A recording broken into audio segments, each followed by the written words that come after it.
Possamos dar início à reunião, por favor. Ô, Marcos, você pode também colocar para gravar aí, porque parece que eu fiquei sem poder. Ah, não, já está. Ok. Você pode orar então, Marcos, para a gente começar? Posso sim. Pai querido, graça por esse momento, Pai, por permitir essa reunião, pelo uso da tecnologia, Senhor. Agradecemos pela vida de cada irmão que está aqui, Senhor. Todos aqueles, Pai, que estão sedentos pelo Teu Evangelho, Pai. Pai, pedimos que revele a cada vez mais, Senhor, sem fronteiras, Senhor, Pai, porque a Tua palavra não tem fronteira, Senhor. E a Tua palavra é como fogo consumidor, Pai, que quebra, Senhor, grandes pedras, Senhor, que esmiuça a penha, Senhor. Pai, então consuma-nos, Senhor, com a Tua palavra, Senhor. Quebra, Senhor, nossos corações duros, Senhor, e revela-nos, Pai. Revela-nos, Senhor, a Tua vontade, Pai, a Tua palavra. Pai, usa Teu servo como Teu instrumento, Senhor. Coloca as palavras na Tua boca, Senhor, e que nos faça aprender, Senhor. Porque é o Senhor quem ensina todas as coisas, Senhor, através dos Teus instrumentos, Pai. Usa Teu Filho como instrumento, Pai. Teu espírito de sabedoria e revelação esteja presente nesse momento, Pai. Iluminando nossos olhos de entendimento, Pai. Em nome do Senhor Jesus. Amém.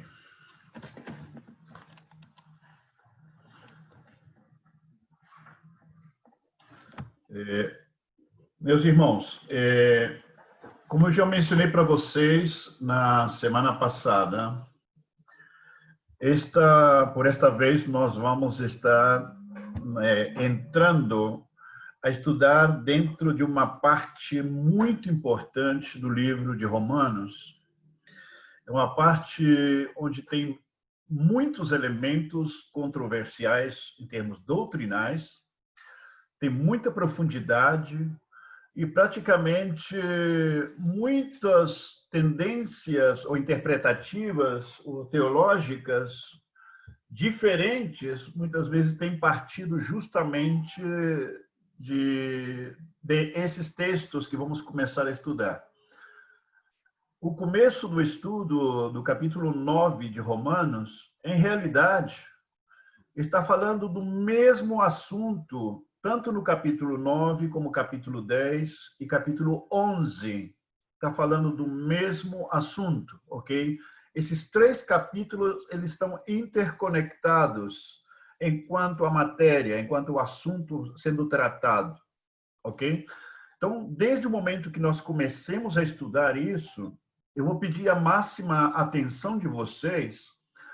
É tão complexo, muitas vezes, certos temas, certos aspectos do tema, que eu estou pensando, inclusive, em fazer isso o mais devagar possível. Não estou falando da minha fala, senão mais bem do conteúdo, para poder permitir uma assimilação maior, ok?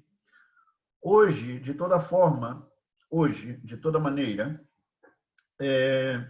talvez o nosso estudo vai ser somente uma introdução ao assunto do capítulo 9, 10 e 11 de Romanos. Vai ser uma introdução onde vou estar fazendo algumas afirmações e estabelecendo algumas premissas de assuntos controversiais que vai permitir a vocês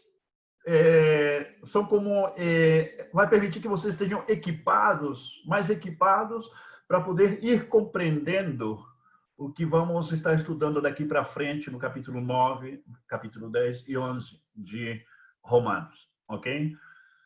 Todo o tema tem que ver com Israel e tem que ver com a igreja. Muita confusão tem sido interpretada desse conteúdo. Então, a ideia nossa não é simplesmente dizer o que nós cremos, senão também ir devagar para um assunto de assimilação, para que vocês também possam entender o porquê das coisas, o que aconteceu na história para que as coisas sejam assim como está sendo declarados aqui em Romanos, ok? Isso significa que durante o estudo desses três capítulos, nós vamos estar passeando muito pelo Antigo Testamento. Vamos ter que buscar lá o que aconteceu lá no tempo, na história, com aqueles personagens, para saber por que as coisas são como são aqui no livro de Romanos. Por que elas estão ditas da maneira que estão no livro de Romanos, ok? Então, a ideia é ir devagar, mas seguro. Devagar e com passos firmes, com muita claridade. Aqui o que importa é que exista muita claridade à medida que a gente possa ir avançando. Ok?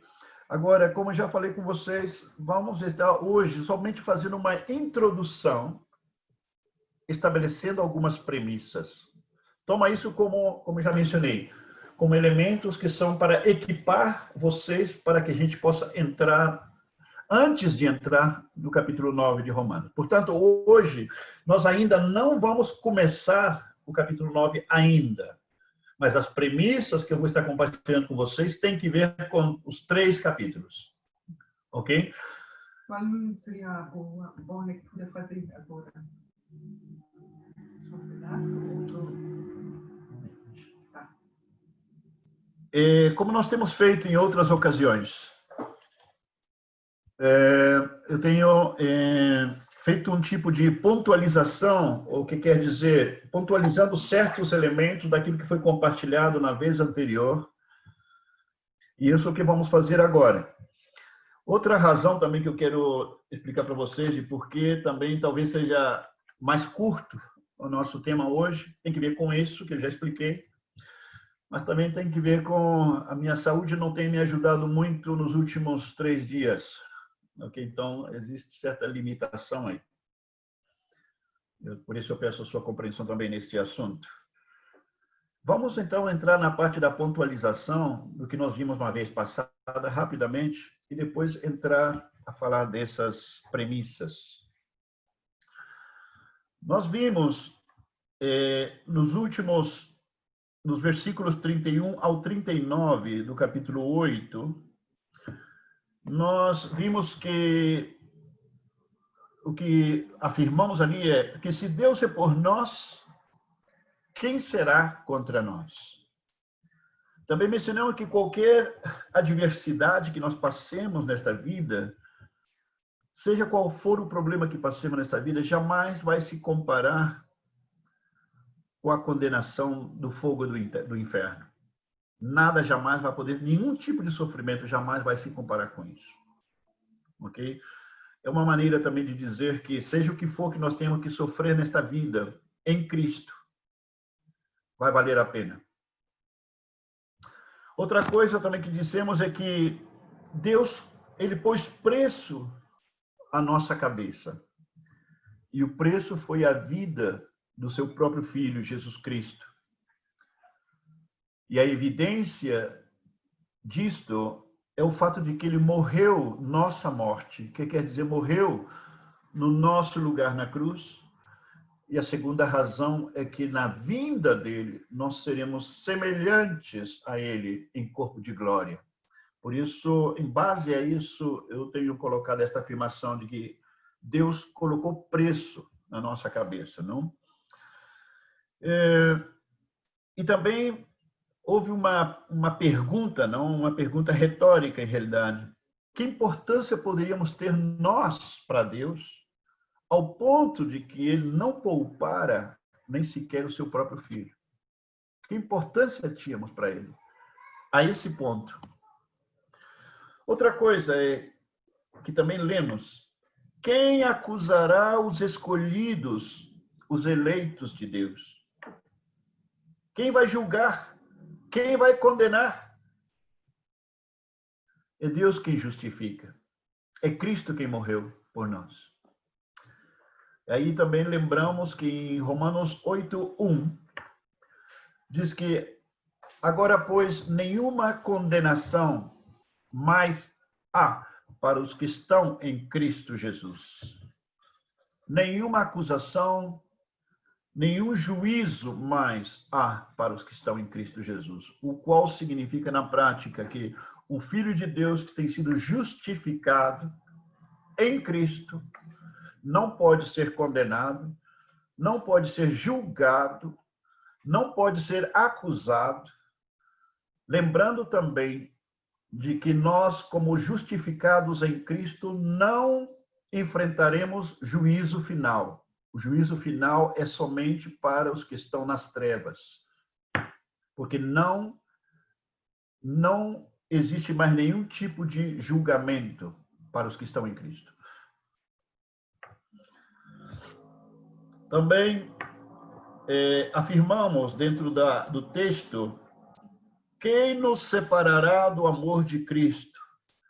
Fazendo menção também de que não existe nenhum poder neste universo que pode arrebatar a Cristo de nós. Não existe nenhum poder no universo que pode tirar aquilo que foi feito por Cristo em nossas vidas. Não existe. Nesse contexto também mencionamos sobre a perseguição, que por mais de 2000 anos a Igreja de Cristo tem sofrido incessantemente perseguição. Ela nunca deixou de ser perseguida em diferentes partes do mundo, em diferentes épocas na história.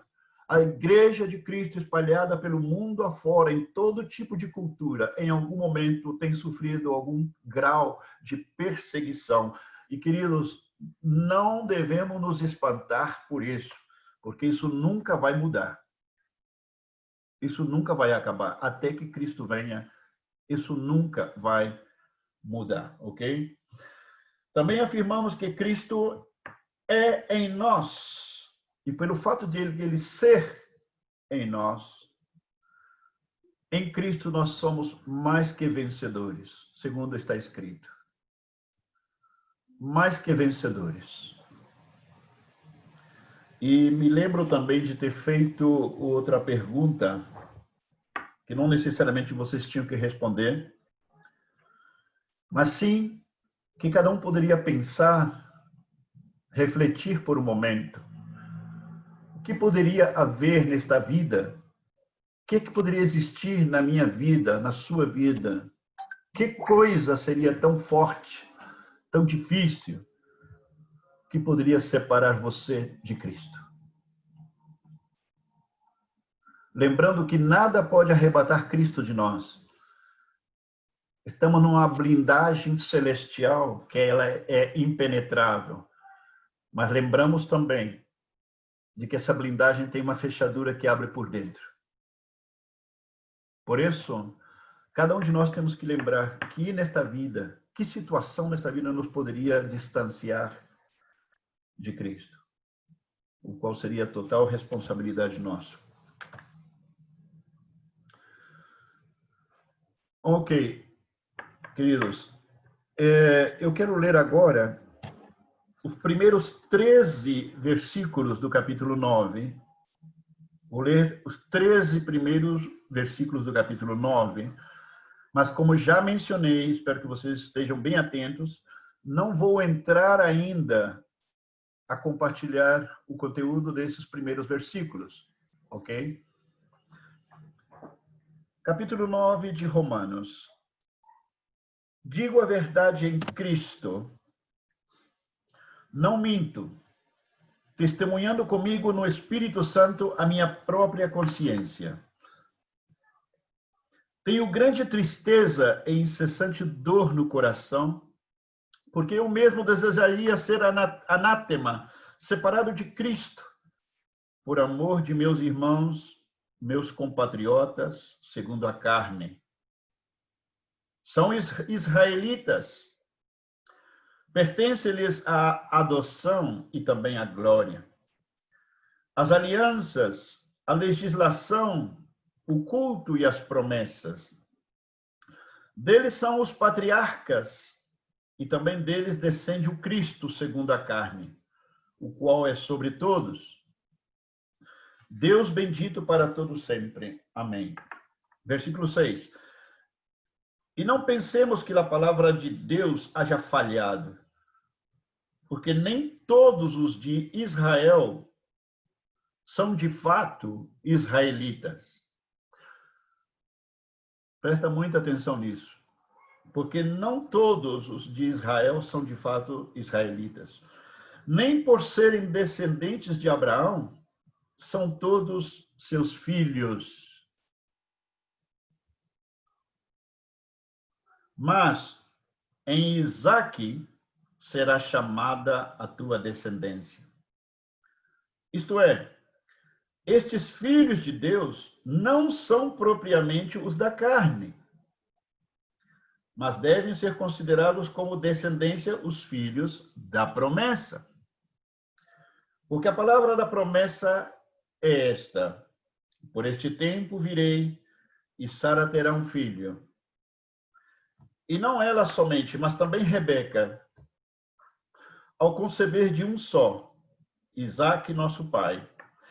E ainda não eram os gêmeos nascidos, nem tinham praticado bem ou mal, para que o propósito de Deus quanto à eleição prevalecesse, não por obras, mas por aquele que chama.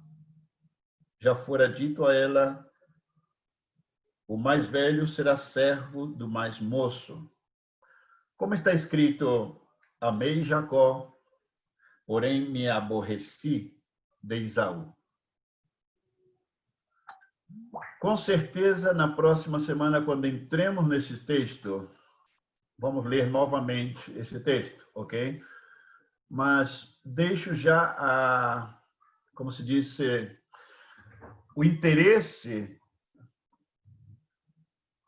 talvez, como se diz, despertar um pouco a curiosidade, né, de vocês com respeito ao conteúdo disso, mas estaremos entrando na próxima semana.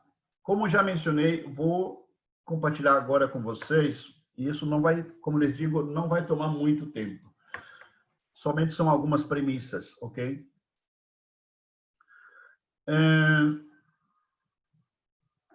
Nesses capítulos, tanto do capítulo 9, 10 e 11, faz uma referência, irmãos, diretamente, presta muita atenção nisso. Esses 3 capítulos estão falando do trato de Deus com a nação de Israel.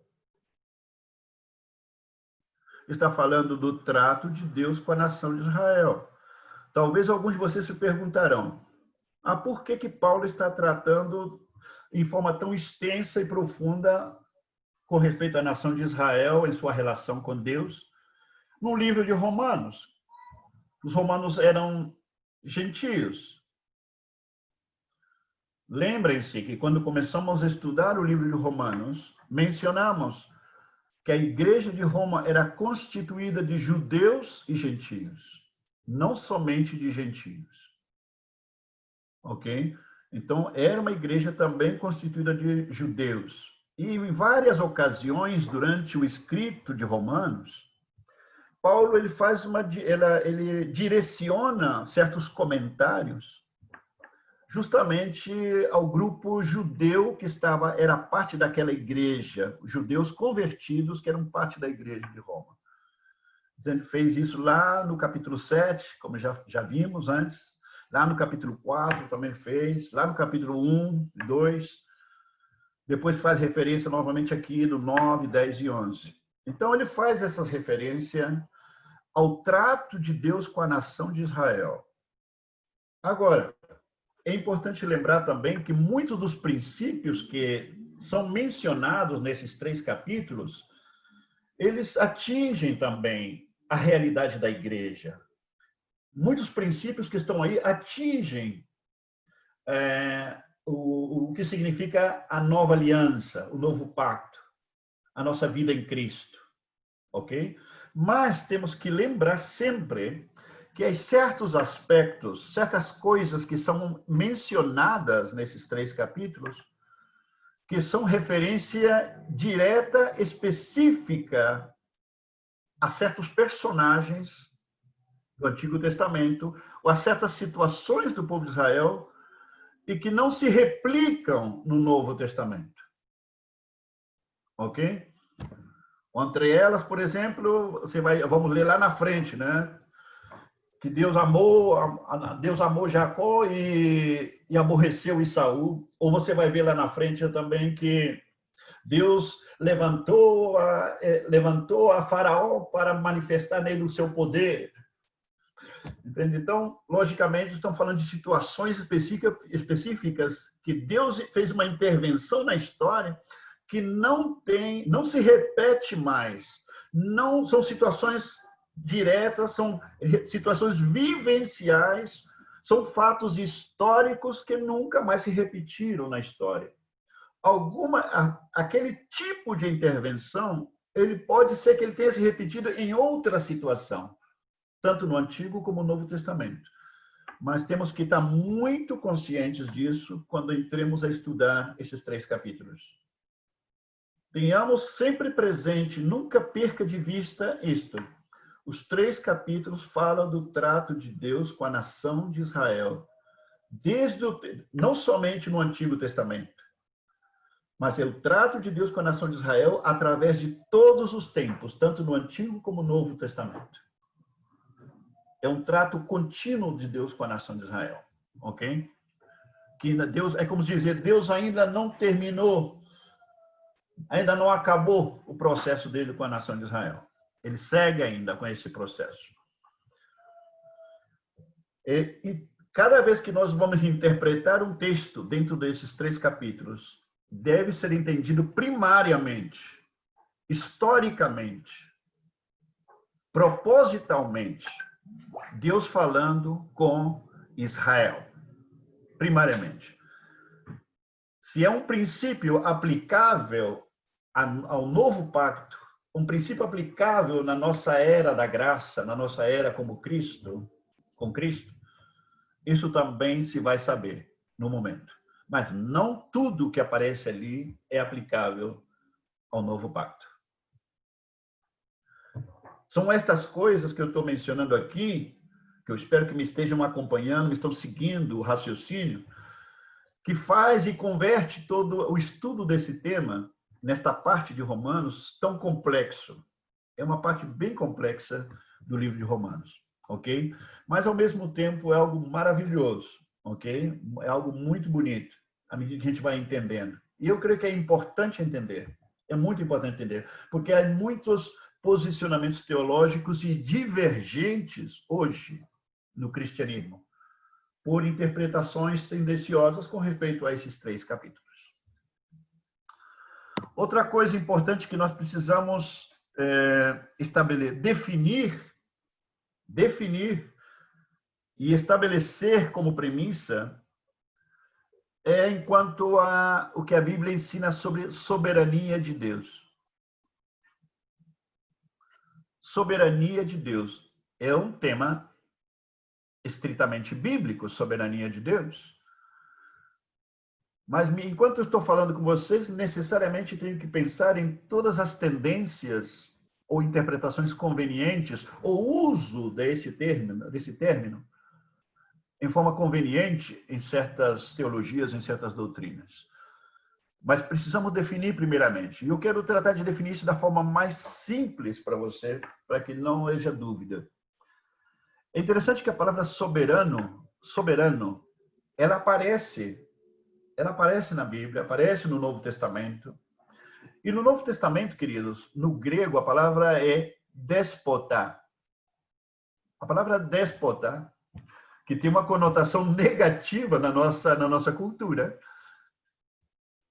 ela tem uma conotação negativa na nossa cultura, porque está falando de um cara, digamos, de um fascista, né? De um cara autoritário, de uma pessoa autoritária.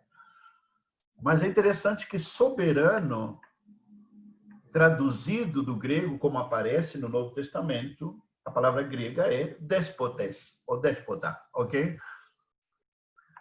Que traduzido é soberano. Então, soberania, ou a palavra déspota, se nós podemos buscar um significado para ela, seria a falar de um governante absolutista, digamos, um governante absoluto. Ok? Como uma definição simples. Enquanto a palavra, ao mesmo tempo, soberano, ou soberania, em relação a Deus, ou em relação a Cristo, não? Significaria dizer o seguinte, que a pessoa que é soberana, nesse caso, se Deus sendo soberano, ele faz o que ele quer, olha bem, ele faz o que ele quer, quando ele quiser, como ele quiser, com quem ele quiser, sem ter que prestar conta para ninguém. Uma forma simples de definir soberania. Deus faz o que quer, quando quer, como quer, com quem quer, e sem ter que prestar conta para ninguém. Eu quero só fazer essa pergunta, e se me der um sinal assim, como resposta, todos entendem o que eu acabei de mencionar? Todos cremos que o Deus nosso, ele é soberano?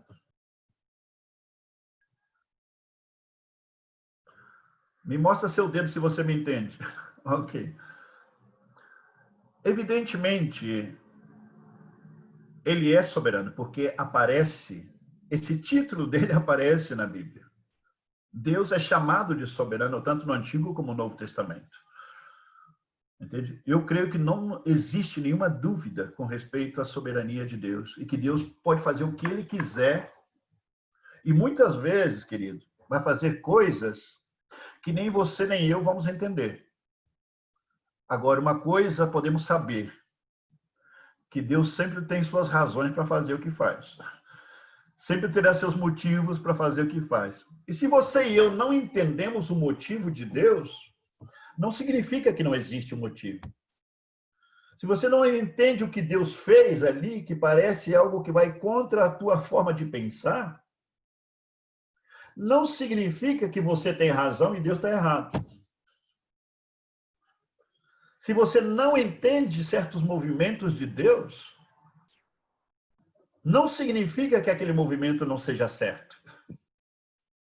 Se você não entende, não significa que não existe. Se você não tem uma resposta de por que Deus faz o que faz, não significa que a resposta não existe. O único que existe é que você não sabe. Só isso. A única explicação é que você não sabe a resposta. Por que Deus fez o que fez, como fez, e por que fez, e para que fez, e com quem fez. Porque se nós não admitimos essa possibilidade de que Deus é soberano nesses termos, vamos ter problemas para aceitar certas coisas que Deus faz. Vamos ter problemas. Quando começamos a questionar por que Deus faz o que faz, queridos, entramos num território perigoso, na verdade. Perigoso, porque, como dizer, eu acho que Deus deve estar errado. Eu acho que Deus não devia ter feito isso. Olha, não estou de acordo com isso aqui que aconteceu aqui na Bíblia. A pergunta é: quem somos nós para argumentar com o soberano Deus? O apóstolo Paulo chegou a essa mesma conclusão que eu acabo de mencionar para vocês. Nós vamos ver isso lá no capítulo 9, pode ter certeza.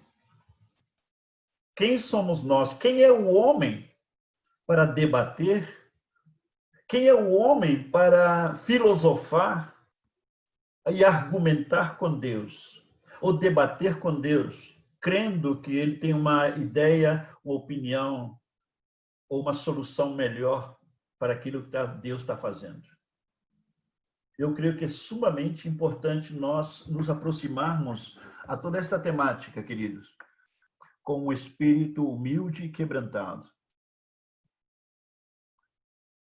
Com um espírito humilde e quebrantado. Com uma atitude de reconhecimento da soberania, da grandeza, da eterna sabedoria de Deus.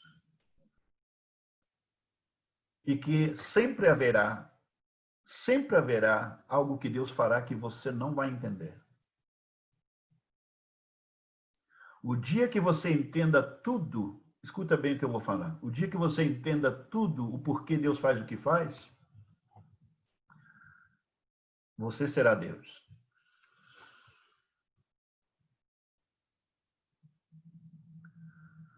O dia que você diga, eu sei tudo porque Deus faz o que faz,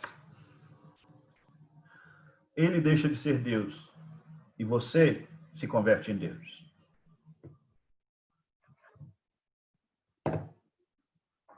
Mas tenha presente este elemento da soberania, por favor.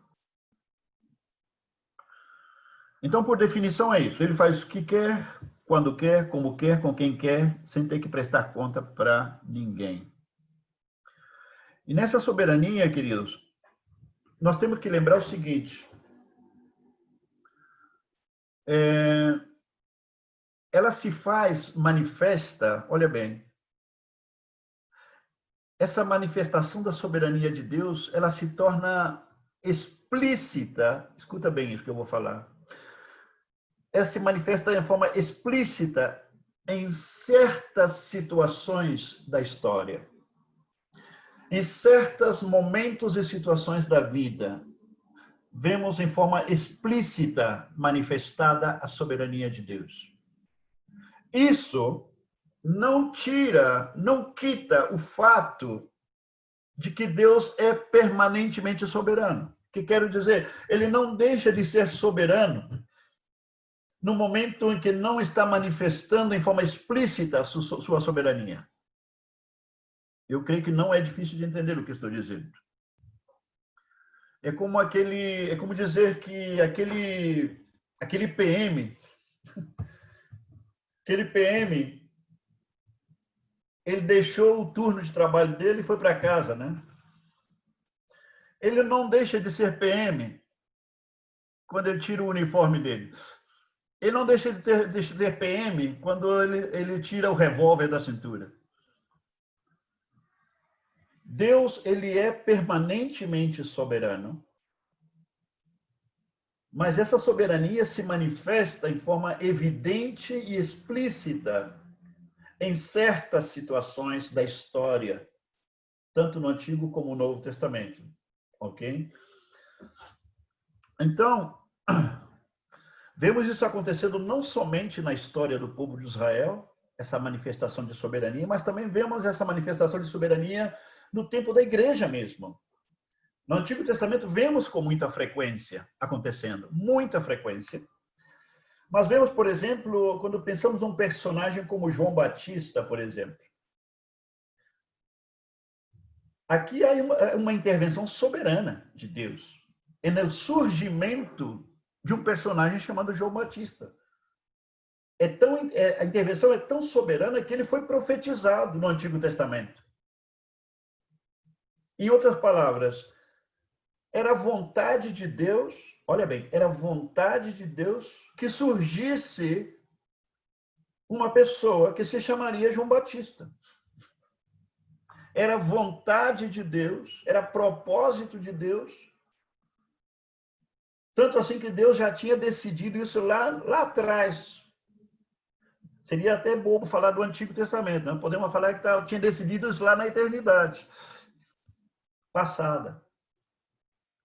O aparecimento, o surgimento de um personagem como João Batista. Lá no profeta Malaquias, no Antigo Testamento, capítulo 4, versículo 5, faz menção dele. Depois, essa menção dele é repetida lá no Novo Testamento. Eu vou pedir a alguns de vocês para que leiam esses textos, para que não tenha dúvida de cada elemento que estamos compartilhando, ok?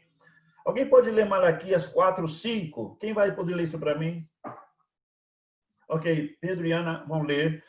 Alguém pode ler para mim Mateus 11, 14? Quem vai ler? Mateus 11, 14. Ok, li. Alguém pode ler Mateus 17, versículo 12? Mateus também. Ok, Petra ou Marcos. Mateus 17, 12. E outro pode ler para mim Lucas 1, 17. Lucas 1, 17. Quem vai ler? Ok, Josi. Ok, por favor, leia, por favor, Malaquias 4, 5. Eis que eu vos enviarei o profeta Elias, antes que venha o grande e terrível dia do Senhor. E ele converterá o coração dos pais aos filhos, e o coração dos filhos a seus pais, para que eu não venha e fira a terra com maldição. Mateus 11, 14. E se vocês quiserem aceitar, este é o Elias, que havia de vir. Fazendo referência a João Batista. Jesus está dizendo que João Batista era o Elias que tinha que vir. Mateus 17, 12. Sim. Pode falar. Mas eu lhes digo, Elias já veio e eles não o reconheceram, mas fizeram com ele tudo o que quiseram. Da mesma forma, o Filho do Homem será maltratado por eles. Elias já veio, disse Jesus, e eles não o reconheceram, evidentemente fazendo referência a João Batista. E por último, Lucas 1,17. Quem vai ler, por favor? Josi, não é?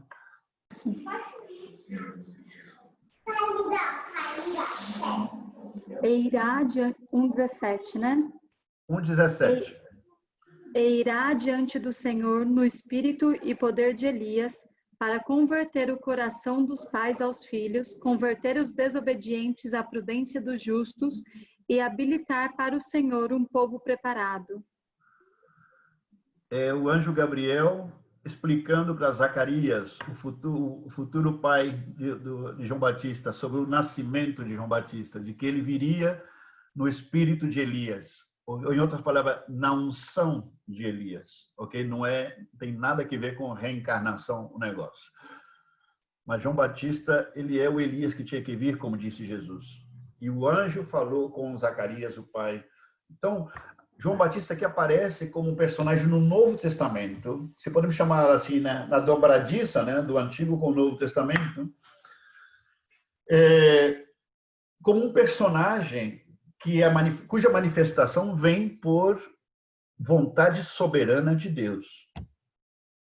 Vontade soberana de Deus. Então, a vontade de Deus prevaleceu de tal maneira que um personagem que tinha que ser como João Batista, que se chamava João Batista, tinha que aparecer. E é importante lembrar isso. Outro personagem importante, no sentido oposto, que também aparece no Novo Testamento, onde vemos aí também a soberania de Deus. Eu estou mencionando essa situação agora no contexto do Novo Testamento, porque é mais fácil encontrar essas intervenções soberanas no Antigo Testamento, ok?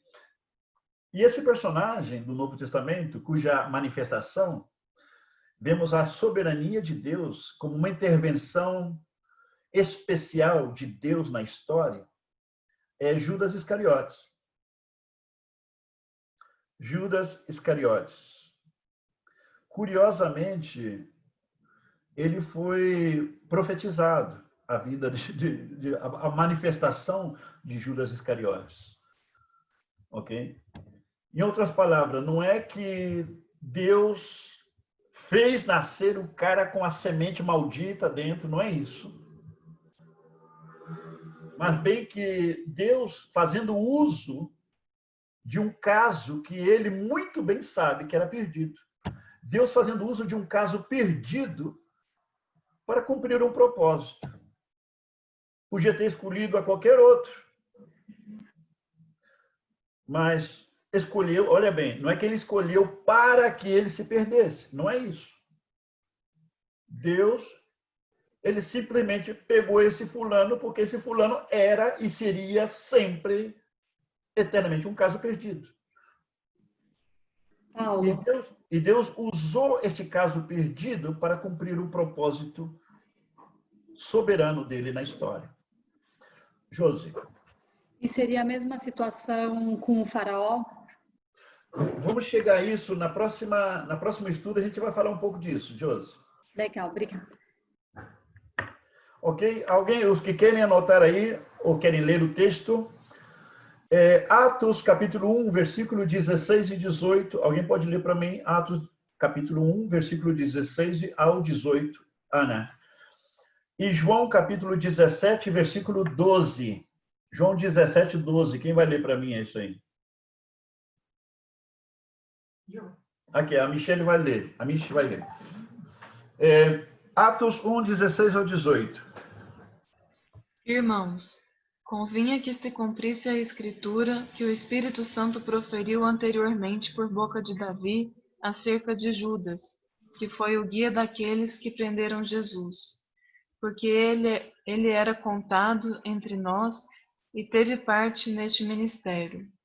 Ora, este homem adquiriu um campo com o preço da iniquidade, e precipitando-se, rompeu-se pelo meio e todas as suas entranhas se derramaram.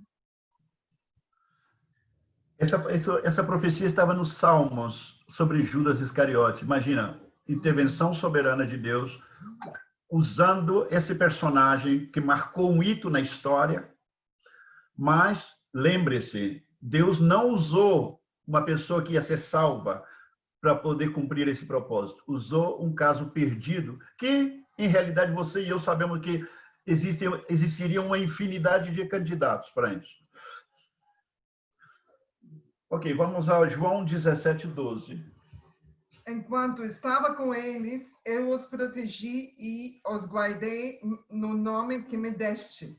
Nenhum deles se perdeu, a não ser aquele que estava destinado à perdição, para que se cumprisse a Escritura. Jesus aqui está em sua oração sacerdotal fazendo referência aos 12, aos discípulos que estavam com ele naquele momento. E disse que os guardou e nenhum deles se perdeu, a não ser o filho da perdição. Ok? Que é aquele personagem, Judas Iscariotes, que cumpriria uma função importante nos planos de Deus em relação a Cristo. Mas aqui não se trata de tomar uma branca pombinha e convertê-lo ele em um demônio. Isso nunca foi. Deus não trabalha dessa maneira. Deus utilizou um caso perdido para cumprir o propósito. No filme mostra bem assim, isso do filme. Bom, Sim, Marcos? surge uma dúvida aqui, porque em Atos 1, 16 a 18, o escritor de Atos, ele fala que ele era um de nós, estava no nosso meio. Então, dá para entender que ele era um irmão, né? Tudo bem que não havia ainda crido em Cristo, mas será que não pode dizer também que soberanamente Deus não teve misericórdia pelo pecado dele? Não. O problema é que Judas, ele nunca foi parte real. Esse caso, verdadeiramente, ele nunca foi parte real. Porque existem outras passagens no Novo Testamento, onde Judas ele é questionado pelos próprios discípulos enquanto à integridade dele. Então, eu acho que entra tipo aquela passagem de Romanos 8, que estava no nosso meio, mas não era do nosso meio. Não se aplica nessa passagem, Marcos. Não é a mesma coisa. Tá, que nunca foi filho. Tá, ok, entendi, Paulo. No Obrigado. caso de Judas, em outras palavras, Judas sempre foi ladrão. Sempre foi. Em outras palavras, não é que Jesus se decepcionou com Judas. Não é que Jesus se surpreendeu com Judas. Não é que Jesus não sabia quem estava chamando. Ele sabia, Jesus soube desde o princípio, desde sempre soube quem era Judas. Mas, assim como ele também sabia que esse era o personagem que ia ser usado para cumprir o propósito de Deus, com respeito à traição e à morte de Cristo. Então, Cristo chamou a Judas sabendo exatamente quem era e sabendo antecipadamente também qual ia ser o destino de Judas. A isso chamamos, queridos, intervenção soberana. Não confundamos intervenção soberana, que Deus agarrou uma pombinha branca, que quer dizer uma pessoa inocente, um potencial Billy Graham, e converteu ele em uma figura patética, desastrosa e perversa. Esse tipo de pensamento, ainda que é crido por algumas pessoas, não existe nada na Bíblia que possa insinuar tal coisa. Ok? Não existe isso. Ok, queridos. Nós devemos entender também que tudo aquilo que Deus faz, e faz sendo ele sempre sendo soberano, ele não, como já expliquei, ele não deixa de ser soberano quando não manifesta em forma explícita essa soberania. Porque ele mesmo, o próprio Deus, estabeleceu um procedimento. Ele mesmo estabeleceu a regra do jogo, de como ele se relacionaria com o ser humano. Ok? Já falaremos um pouco mais disso. E a regra estabelecida por Deus, ela é a norma hoje. É a norma que rege a forma como nos relacionamos com ele.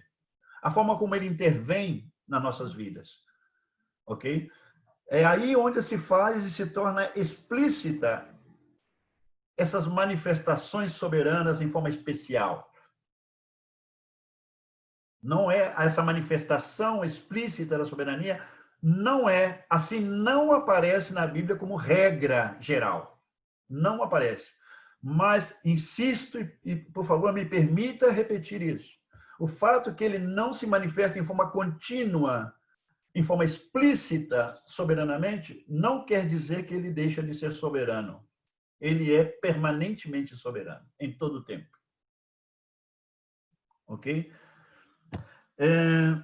Então, a norma, a regra estabelecida por Deus, a regra estabelecida por ele, aparece tanto no Antigo como no Novo Testamento. Isso. É através do convencimento. Ele tinha a forma dele fazer isso na Antiga Aliança, e nós conhecemos pessoalmente a regra como funciona no Novo Testamento, na Nova Aliança. A norma na Nova Aliança, qual é? Que Deus, como é que ele trata com a gente? Como regra, como norma? Nos convencendo por meio do Espírito Santo. Ele nos convence, nos coloca abaixo convicção da sua verdade. E juntamente com essa convicção nos concede o dom da fé para que possamos crer aquela verdade a qual fomos convencidos. E a partir daí experimentamos essa intervenção de Deus, mas por meio da fé. Experimentamos essa intervenção por meio da fé, exercida por nós. É dom de Deus, mas foi colocada em nós a fé para ser exercida por nós em resposta à revelação que recebemos de Deus. E recém aí, vamos experimentar a intervenção de Deus sobrenatural. Gente, quando falo dessa intervenção sobrenatural, me refiro a essa intervenção que vai provocar uma mudança em nós.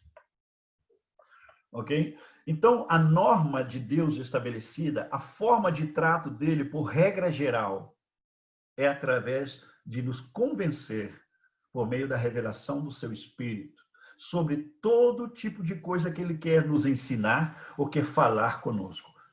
Você e eu sabemos que é assim. Também assim está descrito no Novo Testamento e já leremos o texto que nos fala disso. Amém?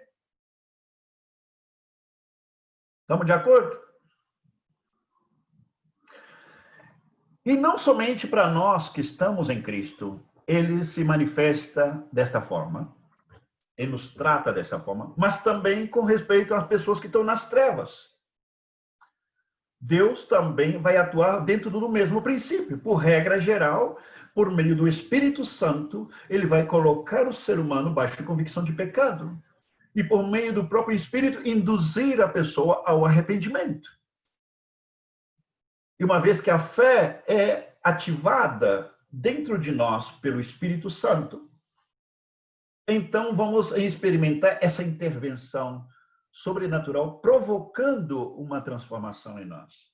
Não que as intervenções anteriores não foram sobrenaturais, porque o próprio dom da fé, que é a revelação, ela já é sobrenatural quando chega a nós. Mas estamos falando dessa intervenção que provoca mudança em nós. Amém? Está entendendo? Vamos ler 2 textos bíblicos que faz referência que essa é a norma estabelecida por Deus para tratar com a gente. E não necessariamente é regra intervenções misteriosas, intervenções inexplicáveis, intervenções que nos deixam completamente no escuro, sem entender absolutamente nada. Muitas dessas intervenções, que eu chamo de intervenções explícitas, elas são ocasionais, tanto no Antigo como no Novo Testamento. sem que Deus deixe de ser soberano. Estamos entendendo, queridos? É muito importante que todos estejamos entendendo isso. Ok? Dois textos bíblicos. João 14, 26. Quem vai ler para mim isso? Ok, Josi. João 14, 26. Outro texto, João 16, do versículo 7 ao 11. Quem vai ler para mim, por favor? João 16, do 7 ao 11. Eu posso ler, Paulo. Ok, Letícia vai ler então. Vamos então a João 14, 26. João 14, 26. Mas o Consolador, o Espírito Santo, a quem o Pai enviará em meu nome, esse vos ensinará todas as coisas e vos fará lembrar de tudo que vos tenho dito. Olha bem, Cristo aqui está falando dos seus seguidores, dos seus discípulos. Está falando da igreja.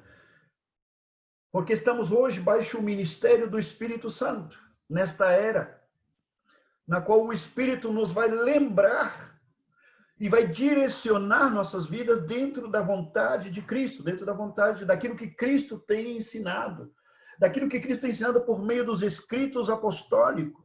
O Espírito Santo hoje tem essa tarefa de revelar isso que foi escrito quase 2000 anos atrás por toda a era dos pais apostólicos. Escreveu, deixou tudo isso para a gente, e o Espírito Santo hoje tem a missão de tomar esse papel e tinta aqui, escrito, chamado Bíblia, e revelar essas coisas a nós, para nos guiar a toda a verdade. É o que nós estamos vivendo hoje, queridos. É o que eu quero enfatizar aqui e repetir, para que não fique nenhuma dúvida. A regra estabelecida por Deus no trato dele conosco, sem deixar de ser soberano, é através do convencimento por meio e o direcionamento por meio do Espírito Santo, que nos convence da verdade eterna. Da mesma forma, no outro texto, João 16, do 7 ao 11. Pode ler? Pode ler. Todavia, digo-vos a verdade, que vos convém que eu vá. Porque se eu não for, o Consolador não virá a vós. Mas, se eu for, enviar-vos-ei. E quando ele vier, convencerá o mundo do pecado e da justiça e do juízo. Do pecado, porque não creem em mim. Da justiça, porque eu vou para o meu Pai e não me vereis mais. E do juízo, porque já o príncipe deste mundo está julgado. Amém. Está dando para ver? Aqui ficou claro a norma de Deus em tratar com a igreja, e agora está a norma de Deus, por meio do Espírito Santo também, para tratar com o mundo incrédulo, com as pessoas que estão nas trevas. O Espírito não somente ia dirigir a igreja, mas também o mesmo Espírito vem também para convencer o mundo de pecado, de justiça e de juízo eterno. É o Espírito Santo que faz esse tipo de intervenção hoje como norma de Deus. Esse é o desenho estabelecido por Deus como regra. Perdão que eu seja tão insistente em repetir isso. É a regra, é a norma de Deus de tratar. Mas isso não tira o fato que Deus possa intervir em forma explícita, misteriosa, inexplicável, de tal maneira que ele faz algo e que vai ficar todo mundo de boca aberta sem saber por que Deus atuou daquela maneira. Esse é o que chamamos essas intervenções soberanas explícitas de Deus. Queridos, a abundância disso, tanto no Antigo como no Novo Testamento. Mas também no Antigo Testamento existe uma regra do trato de Deus com o homem, que geralmente era assim. E o Espírito do Senhor veio sobre o profeta Jeremias. E o Espírito do Senhor veio sobre Sansão. E o Espírito do Senhor veio sobre... O Espírito Santo vindo sobre para cumprir um propósito específico de Deus. Deus seguia sendo soberano, mas essa era a regra. Esta era a regra. Por que eu insisto nesse ponto, meus irmãos? Porque existem muitas desvirtuações teológicas com respeito à soberania de Deus nos dias atuais. Muitas desvirtuações. Ok? Existem muitas interpretações e deduções erradas enquanto a essa soberania. Eu quero mencionar algumas destas, já, e com isso praticamente vamos estar já indo à conclusão por esta noite.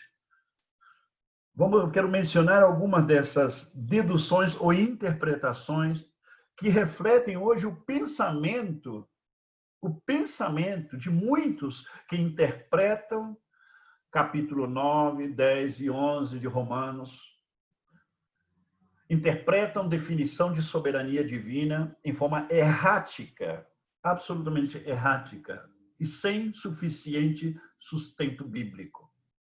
Ok? Vou mencionar algumas. Alguns dizem, olha bem, existem certos grupos cristãos hoje que dizem que Deus preparou, Deus orquestrou, Deus é o autor intelectual e manipulou e manejou tudo de tal maneira que Adão caísse no pecado. Em outra palavra, Deus não somente programou a salvação, mas também programou ele. Fez acontecer por vontade dele. Foi vontade dele a queda de Adão. E estamos falando de gente inteligente, gente altamente literata, com respeito a artigos bíblicos, que pensam assim. E sabe como se justifica esse pensamento? Deus faz o que quer, como quer, com quem quer, quando quiser, da maneira que quer. Ele é soberano. Assim se justificam, com essa resposta. Agora, como podem afirmar uma barbaridade dessa? Como pode afirmar uma barbaridade dessa quando lemos, por exemplo, que Deus, quando colocou o homem no jardim, ele estabeleceu o propósito pelo qual ele colocou? Lá no capítulo 2, versículo 17 de Gênesis, Deus faz uma advertência para Adão e Eva. E diz assim, pode comer de tudo, menos dessa árvore que está ali, no centro do jardim. Não podem comer daquela árvore. Deus foi claro.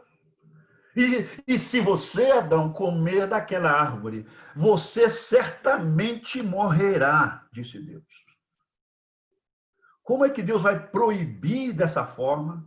Como é que Deus vai advertir dessa forma de algo que ele mesmo preparou para que acontecesse?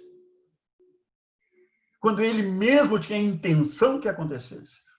Quando ele mesmo era a vontade dele que acontecesse isso.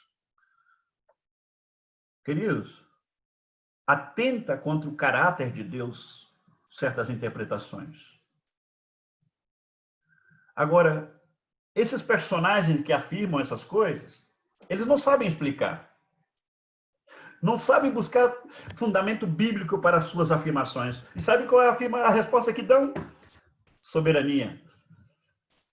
Deus faz o que quer, quando quer, como quer, com quem quer. E não tem que prestar conta. Paulo, o que eu vejo é que às vezes tem muita confusão em relação à soberania e à onisciência. Exato. Não é porque, ele realmente sabia que tudo ia acontecer, mas não necessariamente que ele fez para que acontecesse dessa forma, né? Exatamente. O fato de Deus saber, isso não obriga ele a impedir. Não obriga ele a intervir. Não faz dele responsável o fato de saber o que vai acontecer. Isso obedece a outro fator que tem a ver com a natureza de Deus. As pessoas não entendem e falam do que não sabem, lamentavelmente. Vamos ler alguns textos relacionados com isso mesmo, com esse primeiro ponto que eu mencionei aqui. Quero alguém para me ajudar a ler. Gênesis capítulo 2, versículo 16 e 17. Quem vai ler? Gênesis 2, 16 e 17. O Pedro vai ler. Gênesis capítulo 3, versículos 11 e versículo 17. Não 11 ao 17, senão 11 e 17. Capítulo 3, 11 e 17. Daniela. Paulo, Ok. Capítulo 2, então. Paulo, Sim, Marcos. posso fazer uma observação? Na verdade, uma pergunta, né?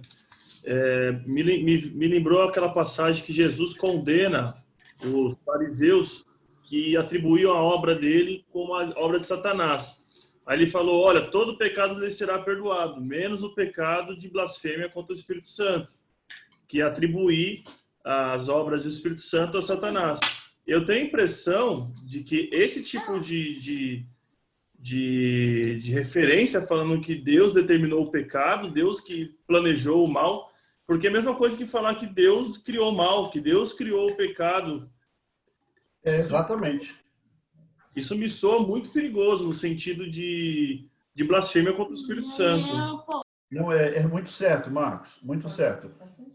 Faz muito sentido, real, porque você está falando. É muito certo. Gente, vamos ler Gênesis 2, 16, 17. E ordenou o Senhor Deus ao homem, dizendo: De toda a árvore do jardim comerás livremente, mas da árvore do conhecimento do bem e do mal, dela não comerás, porque no dia em que dela comeres, certamente morrerás. Olha bem, aquilo que acabamos de falar, né? Se fosse Deus estivesse orquestrando a coisa por trás das bambalinas, seria como se estivesse brincando com a gente, né? Outro que vai ler? A Daniela vai ler o outro texto, capítulo 3, versículo 11 e 17. Perguntou-lhe Deus: Quem te fez saber que estavas nu? Comeste da árvore de que te ordenei que não comesses? E versículo 17. E Adão disse: Visto que atendeste à voz da tua mulher e comeste da árvore que eu te ordenara não comesses, maldita é a terra por tua causa. Em fadigas obterás dela o sustento durante os dias de tua vida. Comeste da árvore que eu te ordenei que não comesse, por isso maldita será a terra por tua causa, Adão. Gente, pensar que Deus orquestrou, que Deus fez e estava atrás, praticando e, como se disse, fazendo acontecer isso, que era a vontade dele que caísse Adão, é absurdo. É absurdo. Por que eu digo que é absurdo? Primeiramente, porque foi o próprio Deus que inspirou a Moisés a escrever este texto. Foi o próprio Espírito de Deus que levou a Moisés a escrever isso. E pode ter certeza, meus irmãos, que quando o Espírito de Deus falou com Moisés para escrever o Pentateuco, os 5 primeiros livros da Bíblia, ele fez de tal maneira que fosse em forma clara e inteligível para nós. Deus não estava falando em sânscrito ou qualquer coisa parecida. Ele manifestou o pensamento dele de maneira que fosse compreensível para nós. Então, não tem por onde a gente se errar com respeito a isso. Seria uma contradição total, que, eu insisto, que atenta contra a natureza e o caráter de Deus. Ô, Paulo, eu tenho uma dúvida. Posso? Pode. Primeiro, desculpa se já estiver claro, é porque eu peguei a reunião do meio para frente, mas minha dúvida é o seguinte: não era necessário que Adão caísse para que Cristo viesse? Não fazia parte do propósito de Deus que Adão pecasse para que Cristo viesse ou não? Foi parte, foi. Mas que Deus fosse o autor que fizesse acontecer isso? Não. Pois é isso que não está claro para mim, porque se faz parte do... Pedro, mas não seria Pedro. o oposto, Paulo? Não seria assim que Cristo veio porque Adão caiu? Não. E não Adão precisava Não. cair para o Cristo vir? Não. Gente, lembremos uma coisa. Deus sabia desde sempre tudo, todas as coisas. Sim. Inclusive antes que o mundo existisse. Disse que Jesus, como cordeiro, já estava preparado para vir morrer Sim, mas porque ele já sabia tudo o que aconteceria. Sim, mas Cristo não morreu porque Adão caiu. É importante lembrar isso. Tudo isso, o fato que Deus conhecia tudo, o grande problema para nós é conciliar o fato que Deus sabia tudo, tinha o poder de intervir e impedir que as coisas acontecessem e deixou acontecer. Esse é o grande problema que nós temos. Ah, tá. Então, não é que ele planejou, mas ele já sabia que ia acontecer. Exato. E Por por isso que exemplo, fazia parte. você sabe que se sua filha colocar o dedo na tomada, ela vai tomar um choque. Mas pode ser que ela não saiba. Ou pode ser que você tenha um filho adulto e você diz, olha, meu, você vai por aqui, você vai fazer isso, você vai se dar mal. Eu conheço, já sei. Já vi este filme antes. É como dizer que Deus falou assim, não, eu sei que Adão vai cair, mas eu tenho algo superior lá na frente. Sempre. Entendi. Sempre. Tá bom, obrigado. Verdade. Posso parafrasear? Gente, um momento. Eu quero pedir para vocês que não insistam nesse mesmo ponto, porque nós vamos começar a estudar isso na próxima semana. E isso vai me impedir de terminar o que era a ideia de transmitir para vocês hoje. Porque o tema é para muitas perguntas. Ok? Então, deixa eu terminar aqui. Quando eu terminar, podemos tirar um tempinho, vocês fazem as perguntas pertinentes. Aí anotem ela aí por enquanto. Anotem por enquanto a pergunta. Pode ser que ela vai ser respondida à medida que vamos avançando. Tá bom? Porque senão vamos a perder mais tempo nisso. E as perguntas que surgem frente a isso não são pequenas, são perguntas curtas com respostas quilométricas.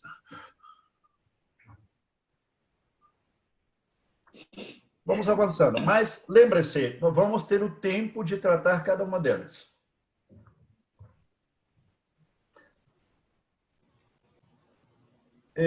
Já limos essa parte, né? Outra coisa importante. Hoje existe uma manipulação com respeito ao que se diz a doutrina da predestinação. Bom, vocês que têm acompanhado o estudo de Romanos sabem que nós já temos tratado o tema da predestinação, ainda que tenha sido em forma bem limitada dentro do texto que estávamos estudando. É toda uma doutrina, é todo um estudo que nós, em algum momento, temos feito esses estudos acá. Quase sempre tem sido uma parcela somente do estudo, nunca completo, porque necessitaríamos praticamente um fim de semana inteiro para estudar somente isso. Ok? Mas o ponto é, tem muitos que têm feito uso errático da doutrina da predestinação. Eu já mencionei uma desses erros cometidos. Se é um erro, é por ignorância ou por uma má intenção. Só Deus sabe. Só Deus sabe. Aquilo que eu mencionei para vocês, que o erro consiste em dizer que alguns são predestinados para a salvação, coisa que não aparece na Escritura. Não aparece nenhuma frase desse tipo na Bíblia.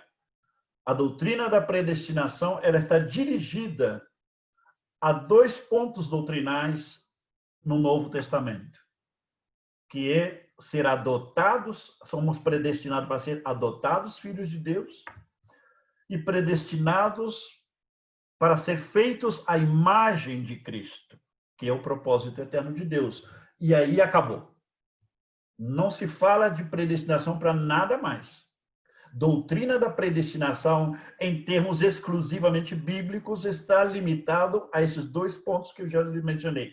Não existe a frase, por favor, não existe a frase predestinado para a salvação na Bíblia.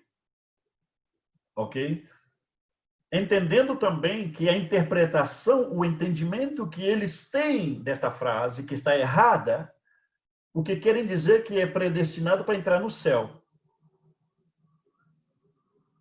É isso que eles entendem.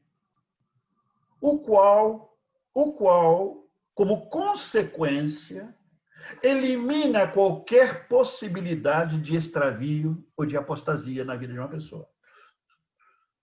Automaticamente. Então, é muito conveniente. está errada e é muito conveniente, ok?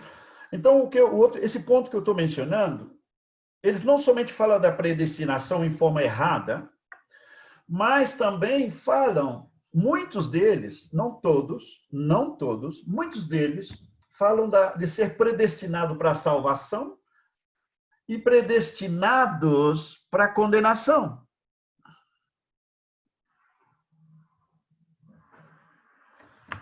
Predestinado para a salvação e predestinado para a condenação. Não existe predestinação, querido. Escutem, por favor. Não existe predestinação nas trevas. Não existe predestinação separada de Deus.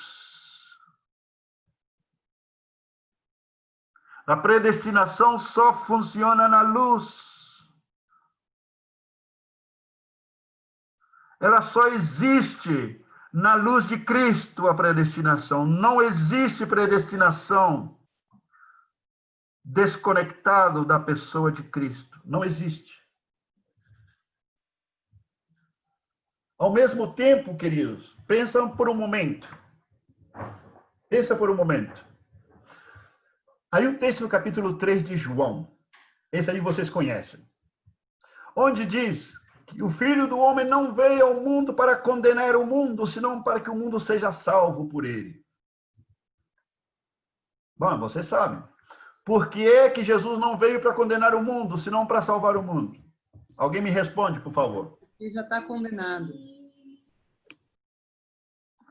Esse é o grande problema que o ser humano não entende e muitos pregadores não entendem.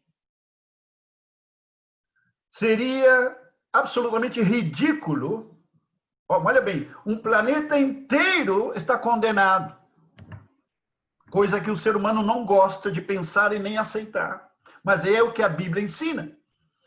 Estão todos condenados. Então, porque Cristo não vem para condenar alguém que já está condenado, caramba. Ele veio para salvar, porque estão todos condenados.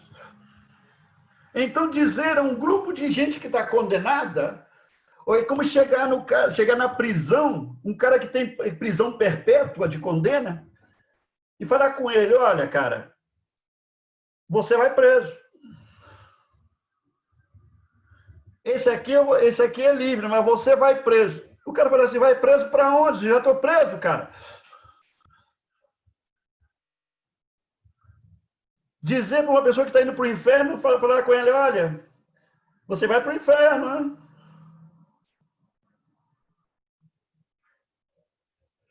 Gente, é ridículo. Que alguém chega, que imagina Deus falando para uma pessoa condenada e falar com ela, eu te predestinei para a condenação. Eu te predestinei para ir para o inferno. Coisa que não aparece na Bíblia. Deus não predestinou ninguém para o inferno. Ninguém. O homem vai sozinho. Ele não precisa de ajuda de ninguém para ir para o inferno. Ele vai sozinho. Não precisa de ajuda nem de Satanás para ir para o inferno. Menos de Deus. Ele vai sozinho. Ademais, não existe referência, queridos, na Bíblia, de que Deus predestinou alguém para a condenação. E a razão, insisto e repito, é muito simples. Quando Cristo veio, estavam todos condenados. Estavam todos já de caminho para o inferno. Essa é a realidade que ninguém gosta de aceitar, queridos. E, curiosamente, esta realidade na qual estão todos condenados, os predicadores, eles omitem muitas vezes esta realidade, para que o pecador não se ofenda. Falar que uma pessoa que está nas trevas, separado de Deus, que ele está condenado, se você vai ser bíblico de verdade, você vai falar, você está nas trevas, você é escravo do pecado, você é escravo de Satanás, você está morto para Deus, você está baixo a ira de Deus, você está condenado para o inferno, você está selado para o inferno, e você é inimigo de Deus. Bom, isso que eu acabei de falar, queridos, é ser bíblico com alguém que está nas trevas. Mas quem é que fala isso hoje? Temos medo de ofender o pecador? O cara passa a vida inteira ofendendo a Deus? Até para o respirar. Se nós entendêssemos verdadeiramente a condição do ser humano frente a Deus, o que a Bíblia realmente diz, nós entenderíamos que só por respirar o homem ofende a Deus. É terrível. E por não entender essas coisas, é por isso que tampouco entende a magnificência, a glória do que significa ser filho de Deus. Então, queridos, não existe predestinação para condenação. Nem sequer seria preciso existir. Porque o homem está condenado. Deus não precisa emitir nenhum decreto de condenação. Não precisa. Porque o homem já está condenado.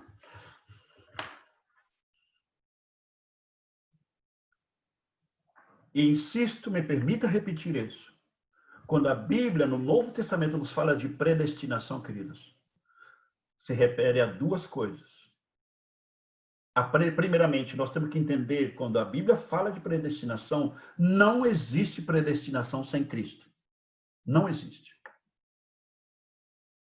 E primeiramente, a predestinação aponta a ser adotados filhos de Deus. Está lá em Efésios, capítulo 1. E a segunda é ser feitos à imagem de Cristo, ser transformados à imagem de Cristo, propósito eterno de Deus. Nada mais tem que ver com predestinação na Bíblia, nada mais. Por isso, não permitam que eles ponham os dedos na boca, queridos, com teologia barata e transnoitada. Não permita isso.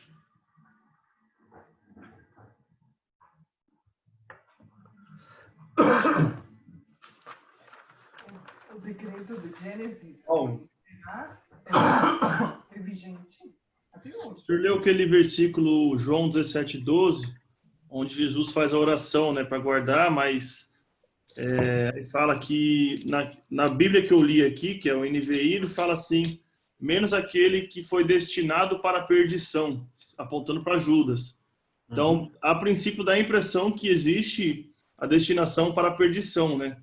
Já estudaremos a definição desde o grego desse termo, destinação e predestinação. Já estudaremos isso no decorrer do texto que vamos entrar. Tá, então eu antecipei. Tá bom, Paulo, obrigado. Está antecipando. No próprio capítulo 9, vai ser importantíssimo entender o que está ali, que tem se prestado para tantas interpretações tendenciosas e convenientes.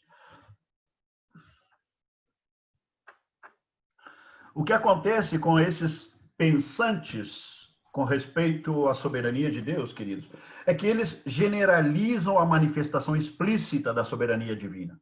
Generalizam. Tudo é soberania. É como se a soberania de Deus está sendo manifestada explicitamente o tempo todo, em todo momento, em toda situação.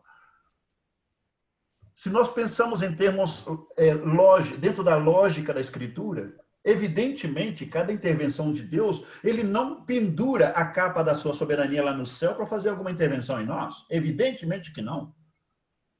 Tudo que ele faz sem deixar de ser soberano. Mas a manifestação explícita da soberania, como tem se destacado na Bíblia, não é regra. Não ha sido a regra. Senão que os desenhos são outros. As normas de vida, as normas da relação estabelecida por ele mesmo, são outras. Ok? Então, esses generalizam a manifestação explícita da soberania de Deus, em todo tempo e em tudo. E quando, por exemplo, justificam aquilo que não cabe nos intelectos deles, olha bem, aquilo que não cabe no intelecto deles, eles chamam soberania.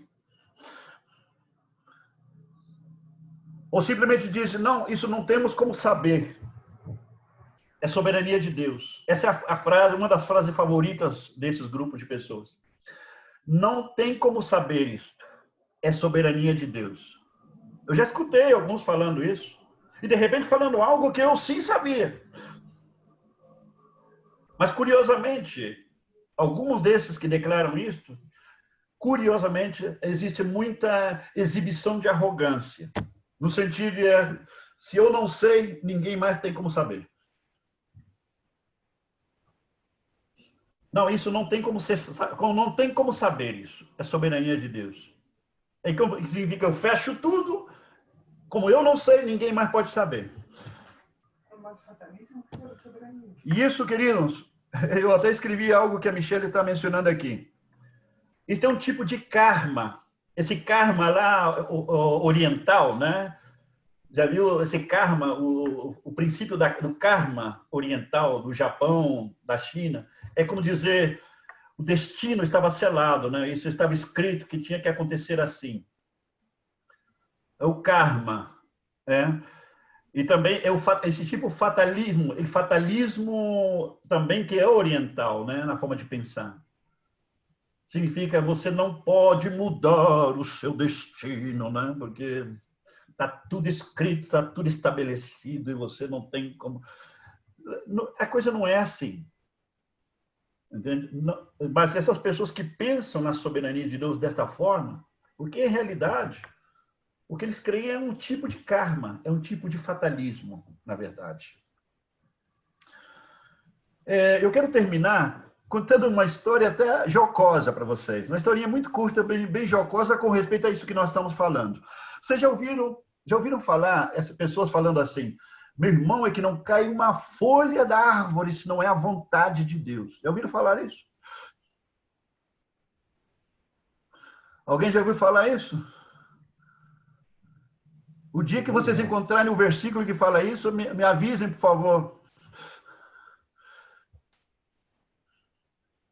Falando fio de cabelo também, né, Paulo? Que não cai da cabeça. Não cai um fio de cabelo se não é a vontade de Deus, como está escrito, né? Ajuda-te que te ajudarei. Deus ajuda quem cedo madruga, né? Então, como está escrito na Bíblia, dizem eles. Então, o dia que você encontrar os versículos que fala isso, que não cai uma folha da árvore, se não é a vontade de Deus, esse do fio do cabelo, tal, ou também as pessoas mencionam isso. Mas o que a Bíblia, em realidade, diz, Jesus fala, é que Deus conhece cada fio de cabelo, a quantidade de fio de cabelo na cabeça. Não fala nada de que um fio cai sem a vontade de Deus. Não diz isso. Da mesma forma, não tem isso de uma folha da árvore cair se não é a vontade de Deus. O único texto que faz referência direta sobre isso, queridos, faz referência aos passarinhos. Que um desses passarinhos disse, nenhum deles cai em terra. E não fala que segundo a vontade de Deus, fala, nenhum deles cai em terra sem o Pai. Assim fala.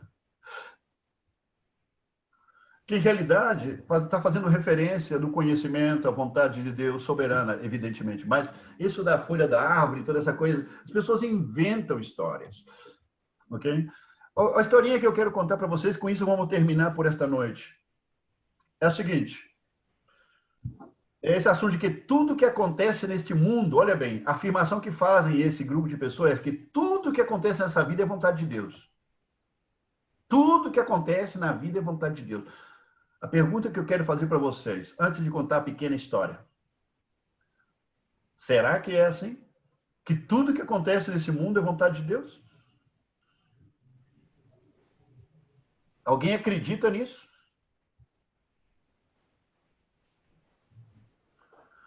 Sabe, haviam dois amigos. Um dizia exatamente isso ao outro. Não, que tudo que acontece nesse mundo é vontade de Deus. Não tem nada que aconteça nesse mundo que é vontade de Deus. O outro dizia, não é certo, não é certo. Não é que tudo que é vontade de Deus, porque Deus é soberano, tudo que acontece no mundo é vontade de Deus, e o outro diz, não, não é, não é, não é. E aí começaram a discutir, até que a coisa ficou meio quente, a discussão. Aquele que dizia que não tudo que acontece no mundo não é vontade de Deus, pegou uma pedra dentro da mão e deu um soco na cara do outro, o outro saiu 2 metros voando para trás.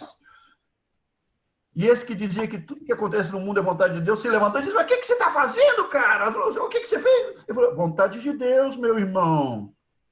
Ou você vai se rebelar contra o Senhor?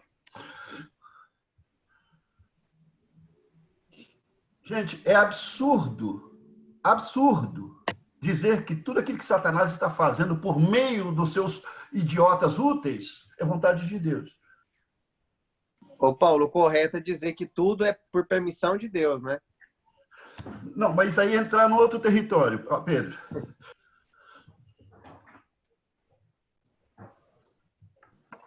Estamos falando da vontade de Deus. Queridos, seria absurdo dizer que tudo que acontece nesse mundo é vontade de Deus. É vontade de Deus o estuprador estuprar e matar uma criança de 3 e 5 anos. É vontade de Deus um cara bêbado atropelar 3, 4, 5, 7 pessoas e matá-los. Tem muita mulher que crê que o marido abusa. É vontade de Deus que o cara safado, sem vergonha, está batendo na mulher todos os dias. É vontade de Deus que esses políticos aí, baixo a bênção de Deus, essa quantidade de políticos no Brasil está roubando e fazendo um verdadeiro monumento à corrupção no nosso país. É vontade de Deus que o vírus esteja matando, o vírus coronavírus esteja matando bastante gente pelo mundo afora. Poderiam passar a noite inteira falando das coisas que são vontade de Deus para vocês. Queridos, esse é absurdo. Muitas vezes estamos amarrados em certos pensamentos teológicos. Estamos utilizando textos fora de contextos, o qual se converte em pretexto. É muito perigoso este assunto. Deus é soberano, mas ele não está de acordo com o pecado que você cometeu ou que vai cometer. Como você pode dizer que é vontade de Deus que você vai cometer um pecado, que você vai roubar, que você vai mentir para alguém? Como você pode falar isso? Como é vontade de Deus que você vai passar a perna? Vai enganar o seu irmão, o seu amigo? Como é que é vontade de Deus você vai cometer adultério? Como pode ser vontade de Deus?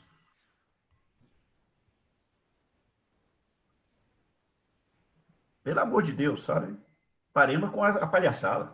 Paremos com a estupidez. Já é o cúmulo da ignorância isso.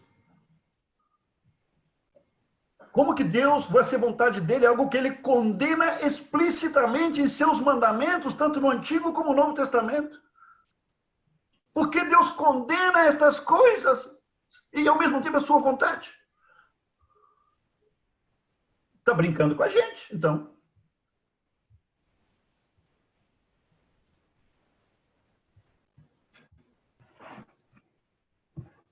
Sejamos muito cuidadosos quando tratamos de assuntos como este. Porque aqui que está em jogo é o caráter de Deus. É o caráter de Deus que está em jogo muitas vezes, por interpretações fajutas da Escritura. Ou simplesmente guiados por uma formação denominacional. Como se os líderes de qualquer denominação fossem infalíveis. Os teólogos são todos infalíveis. Queridos, cuidado. Eu não sou infalível e não existe nenhum homem infalível. Não existe nenhum homem que sabe tudo. Eu não sei tudo. Estou cansado, vocês estão cansados de me ouvir falar isso. Eu não tenho todas as respostas. E graças a Deus que eu não tenho a resposta. Eu mesmo estaria assustado se tivesse.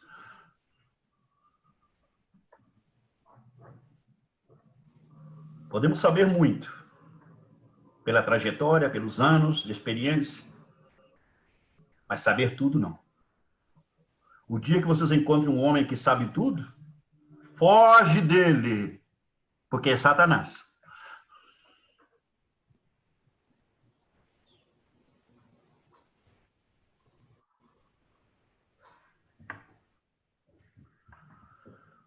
Amém, queridos? Eu queria compartilhar todas essas coisas com vocês, como já expliquei, como uma preparação para a gente começar a estudar capítulo 9, 10 e 11 de Romanos. Alguém quer fazer alguma pergunta que anotou por aí, antes da gente orar para terminar esse tempo? Isso para mim foi destruidor, porque eu mesmo falava esse versículo aí, que nem um fio do cabelo cai da sua cabeça. Eu já falei muito tempo isso aí, viu? Olha só, que heresia. Lembre-se que o que diz o texto aqui, cada fio nas suas cabeças estão contados. É o que diz. Fernando, eu creio que você vai chegar à conclusão da qual está passando por mim agora, que é duas coisas que nós temos hoje, e foi bem dito, que é a soberania de Deus, o amor de Deus e a bondade de Deus. Existem mais duas coisas que eu creio que você vai chegar nesse assunto, que está faltando hoje para os crentes em Cristo Jesus, nosso Senhor. As duas coisas principais que nós temos que conhecer em Deus é a santidade e a justiça de Deus. Né? Com certeza, quando conhecemos por investidura da natureza de Cristo, quando conhecemos a justiça de Deus, entendemos que estamos tratando com um Deus santo e perfeito e reto em todos os seus juízos e caminhos. Quando conhecemos Deus de verdade, não vai estar em questionamento o caráter dele. O louvor que a gente canta, que diz a Santa Bíblia, que Deus nos tem dado, é um manancial de verdade e de luz. Minas preciosas, socorro agradável, rota divina que a Cristo conduz. A Santa Bíblia, por Deus inspirada, diz-nos que Cristo da glória desceu. Veio da sua celeste morada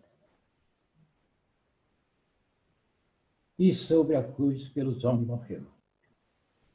A Santa Bíblia me instrui e me corrige. Mostra o pecado no meu coração. Vida muito limpa. Ela ensina e nos corrige. Mostra em Cristo o divino padrão. Com as palavras de Deus a meu lado, aos seus ensinos me quer apegar. Por seu divino preceito e guiado nos santos passos de Cristo e de andar.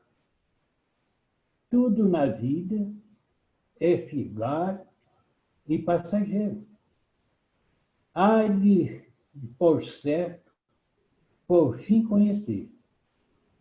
Mas a palavra de Deus altaneira, eternamente há de permanecer.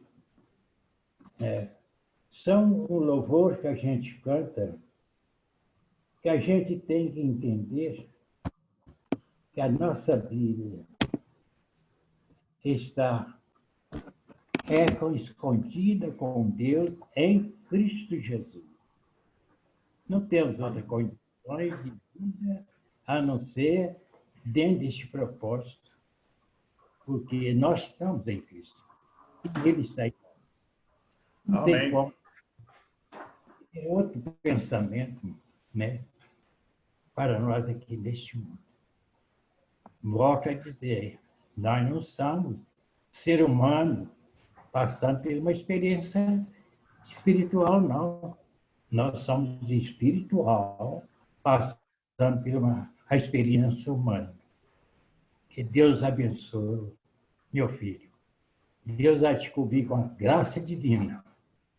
E você vai continuar defendendo essa ordem de Deus que foi dada em Cristo Jesus para defender essa palavra gloriosa que é o Evangelho de nosso Senhor Jesus Cristo. Amém. Muito obrigado, pai, pelo comentário. Muito obrigado.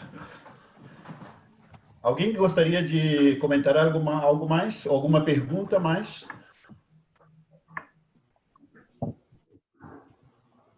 Muitas perguntas, Paulo. Acho que a gente precisa fazer uma vigília. Ah, sim, verdade. É verdade. Eu quero aproveitar, deixar claro para um comentário que fez o Pedro Henrique. Pedro, por aí você vai encontrar alguns livros escritos, inclusive existe um deles, intitulado A Vontade Permissiva de Deus. Não existe vontade permissiva de Deus.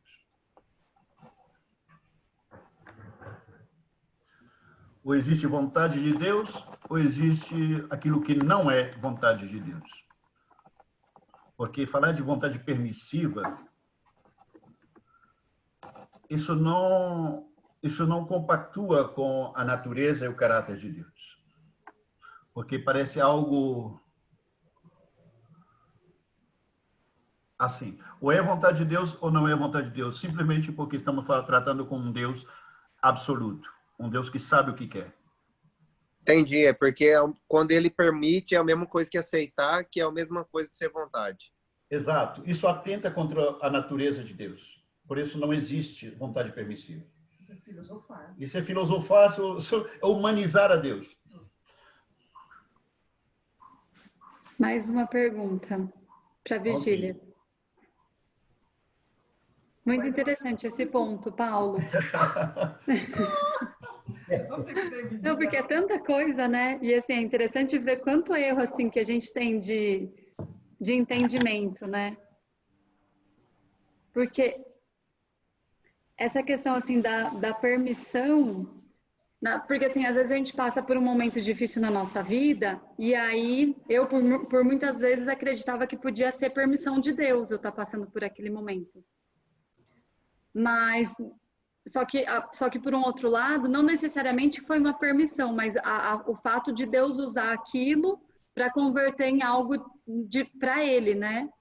Isso não é permissão. Todas as coisas cooperam para o bem daqueles que amam a Deus, os que são chamados segundo o seu propósito. Mas olha bem, somente para aqueles que são chamados segundo o seu propósito. Amém. Deus utiliza as coisas que acontecem. Ô, Paulo, e também falar que Deus permite, agora vem na minha cabeça, falar que Deus permite o mal, não teria o porquê da gente orar pedindo intervenção de Deus. Exato. Aí não faria sentido. Exatamente. O problema é que as pessoas confundem o fato de que Deus, por exemplo, não vai impedir você de pecar. Como da mesma forma, ele não vai obrigar você a obedecer. Porque a regra do jogo que ele estabeleceu é outra. Aí, de novo, vem aquele termo nós somos livres até ao ponto de nos colocar contra o próprio Deus, né? De opor ao próprio Deus. Exatamente. Não é porque ele está permitindo, é nós que estamos indo contra a vontade dele. Exato. Porque quando eu peco sendo cristão, o que eu estou fazendo? Estou resistindo ao próprio Deus. Paulo, uma senhora de Colômbia, que eu não a conheço, ela fez um comentário fazendo uma pergunta sobre o que se trata blasfemar contra o Espírito Santo e por quê, e o que é não ser perdoado nesse caso. esta senhora com nome de usuário, Dalton, Tá. quem era esse Dalton? Vou mencionar algo bem rápido com isso, apesar de que isso não está dentro do tema. Né? Eu vou abrir um parênteses. Na verdade, eu quero animar com qualquer pergunta que vocês tenham que esteja dentro da temática que estamos falando, ok? Pero igual vou fazer uma exceção, vou fazer um comentário frente a essa pergunta. A blasfêmia contra o Espírito Santo, queridos, temos que lembrar o contexto no qual Jesus falou isso. Jesus estava fazendo milagres. Jesus estava expulsando demônios. E os fariseus chegaram para ele e falaram que o poder que ele estava usando para fazer aqueles milagres e para expulsar demônios era um poder do Beelzebub, que era o poder da própria Satanás. Em outras palavras, disseram que o Espírito Santo, que estava sendo o mediador ou o que estava se movendo na execução desses milagres e da expulsão dos demônios, chamou o Espírito Santo de Satanás. Então, devemos ser muito cuidadosos quando existem manifestações espirituais. Porque, por mais errado que possa estar, sempre existe o perigo da gente cometer um pecado grave. De atribuir uma manifestação espiritual a algo de Satanás, quando poderia estar sendo feito pelo Espírito Santo.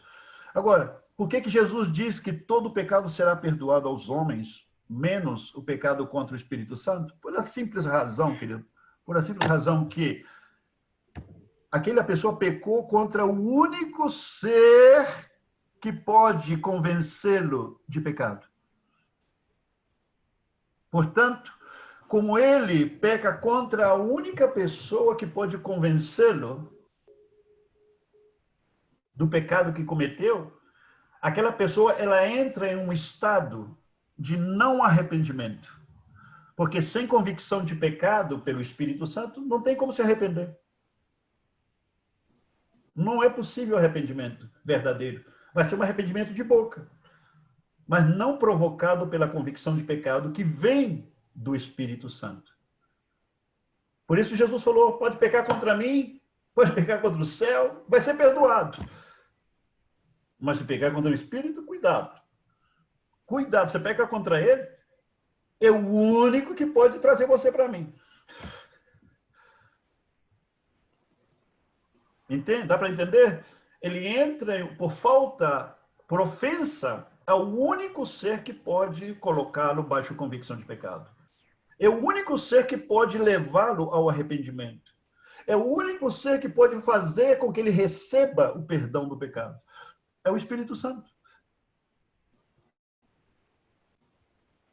E os fariseus, o pecado deles foi muito grave pelo fato que eles viram as obras que Cristo estava fazendo, e eles, pelo conhecimento teológico, sabiam que certos milagres que Cristo estava fazendo era impossível ser feito por Satanás. Tinha que ser milagre feito por Deus. E outra coisa, expulsar demônios não tem que ver com ter dons espirituais. Expulsar demônios tem que ver com ser filho verdadeiro de Deus. Tem que ter a natureza divina em nós para realmente poder expulsar demônios. Então, os fariseus entraram debaixo do trator, das rodas do trator, da esteira do trator, querido. Entraram mesmo debaixo das patas de Satanás com a declaração que fizeram. Porque eles tinham prova, tinham evidência por meio das obras de Cristo, de que aquilo que ele estava fazendo era da parte de Deus. Uma das evidências disso nós encontramos no próprio Nicodemos, que era parte do Sinédrio. E Nicodemos chega para Jesus de noite e fala assim, mestre, nós sabemos, ele não falou que eu sei, ele falou, nós sabemos que tu vens da parte de Deus, porque ninguém pode fazer o que o Senhor faz. Em outra palavra, Nicodemos entregou os bandidos. Aquilo era pura politicagem, ao estilo deputado brasileiro. É pura sem-vergonhice e safadeza o que eles fizeram. E Jesus conhecia eles. Por isso falou, vocês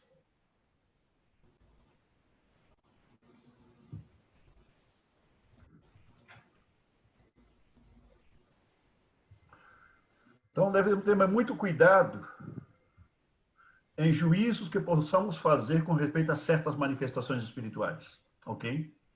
Podemos generalizar o fato de que muitas manifestações não são de Deus e que certas manifestações são de Deus, mas nós não temos, às vezes, não sempre teremos a capacidade de discernir que aquela ou aquela é ou não é. Não sempre.